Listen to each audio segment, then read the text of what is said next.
Good morning, Cody Nelson with Cover Crop Kings. It is August 8th, 8:30 in the morning. 22 degrees it got to last night. So I'm just kind of out here in our field looking at some cows grazing cover crops. So we've got just about a little over 50 cows out here. I got 120 acres. I'm actually grazing the neighbor's field, or a good friend's field. Get 120 acres of wheat. This is going to sugar beets next year. Wanted to get a cover crop in. They actually took the straw off as soon as they could, and these were windrows. This is not a perfect situation, folks. I just wanted to explain some of the problems, some of the things that happen, but we're making the best of it. We're taking the lemons we were given and making lemonade. So anyways, what we got here, we've got a mix. This was broadcast seeded. It was a mix of T-Raptor, which is a hybrid between forage rape and forage turnips. We've got bark cant turnips, and we've got radishes out here, and then you can see we've got the strips of the wheat, and this was where the windrows were laid down, where they baled the straw off.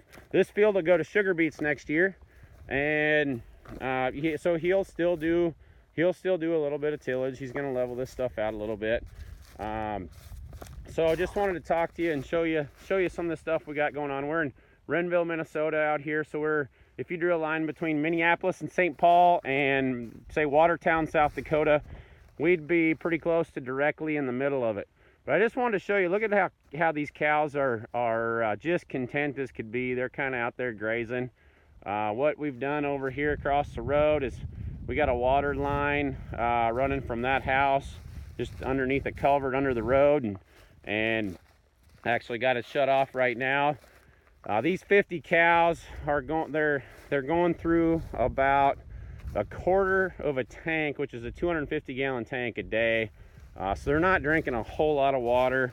That water's freezing up. It's going to get real cold tonight again, so we're actually going to just let it kind of drain down, and then we'll fill it back up this weekend. We're going to get warm again. We got about 10 days of cold weather here, and then it's going to warm back up by the looks of it, and we should have a nice kind of warm up here later in November. So anyways, just wanted to talk about what we're doing, how we're grazing these cover crops. Like I said, it's a 120 acre field. I'm estimating roughly 20 acres or so seeded off or fenced off here that the cows are in, and we're just going to kind of keep moving them as need be. I could probably move them here anytime. This producer's not so worried about keeping a lot of cover. We want to make sure we prevent erosion, but not the full no-till regenerative type producer, not yet. We're working on them, so I think we'll get them there. But this is just a partnership deal that we've got. We're both helping each other out. You know, I'm helping bringing the cows. I put the fence up. I make sure the cows got water. I do everything I need to do because they are my cows. And then I'm helping him cycle nutrients through the cows. We're just helping regenerate these soils, and also going to help them with it going to sugar beets next year. This will be a better situation to have some of these covers grazed down, especially the wheat regrowth, because all that grass there in the middle is going to cause some issues for sugar beets. So we want to make sure we get this grazed down, and I'm looking at it. I want to graze as long as I can. If I wasn't worried about grazing as long as I can, I'd just let them have the whole field.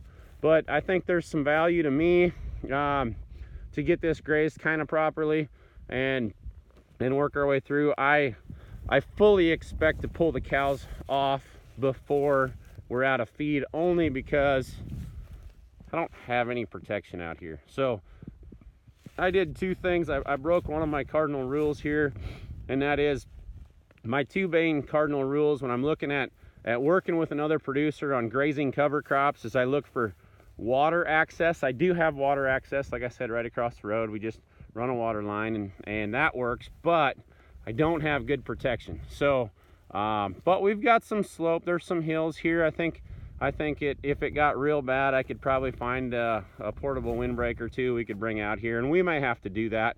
I just like to have some trees or something for the cows to get out of the wind as we get into some of them November, December, January type blizzards. So I don't know how long we'll be able to keep the cows out here. I got more cows coming in. We just haven't gathered everything up from pasture yet. So as we have time,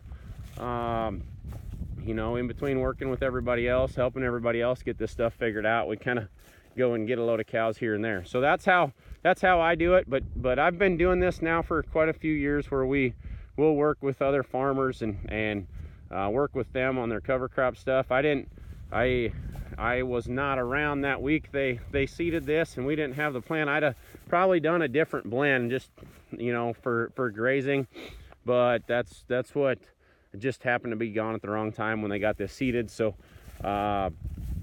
anyways, I'm still happy with it. I think we're going to accomplish a lot of good things here, and definitely going to produce a lot of feed for sure, or have produced a lot of feed. I guess we're about done growing now. I'd have liked to maybe put some Winfred in. That stuff will keep growing till real late, or at least stay alive. So it'll be interesting. I'll keep you updated on this. I'll probably keep you updated on this all the way through next year, you know, and even as he's probably going to be working this up and planting sugar beets. I'll show you how it goes, and we'll keep a close eye on it. If there's any bad things, we'll bring them to you as well. So we know stuff doesn't always work out perfect, but I do want to tell you that these cows are as happy as could be.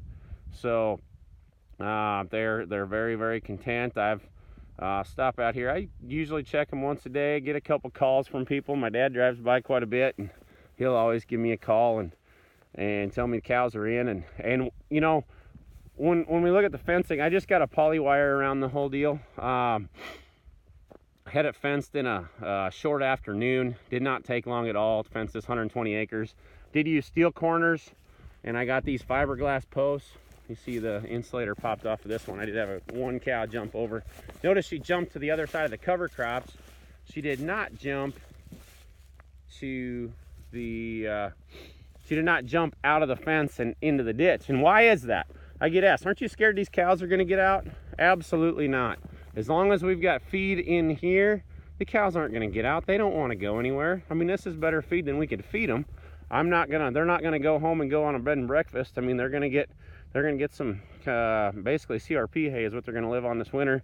We don't calve until late April and May, and a little bit in June, but kind of changed that up. But hey, I work with a lot of folks that are calving in January and February, and they'll graze on covers right up until they bring cows home to start calving. And hey, there's not a wrong system. I know a lot of guys are pushing to go late season. I really like calving in late season, kind of in sync with nature. It works good for me. But there's also there's lots of room. There's other deals. There's a lot of purebred breeders that are selling bulls. They got to calve early, or you know, there's options. They don't have to, but they are calving early. This system works for them too. Had a good friend out the other day, and they actually sell club calves, and they're starting to graze cover crops and whatnot, but they calve early because that's what they do. Nothing wrong with what they do. They've got a niche market just like you or me, and so they got to calve early, but they can also use this system.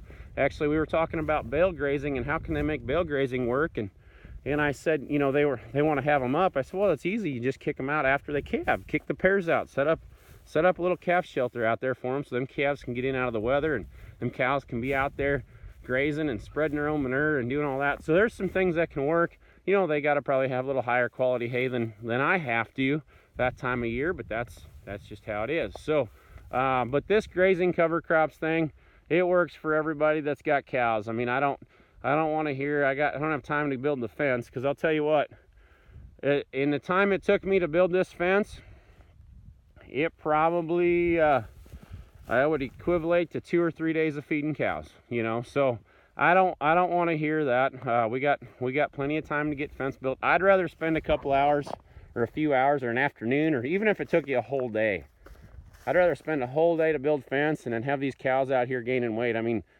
I should have put them on a scale here before we brought them here and got some weight gain info, but I would guess that these cows are going to gain 200 to 300 pounds here this fall after weaning, going into winter.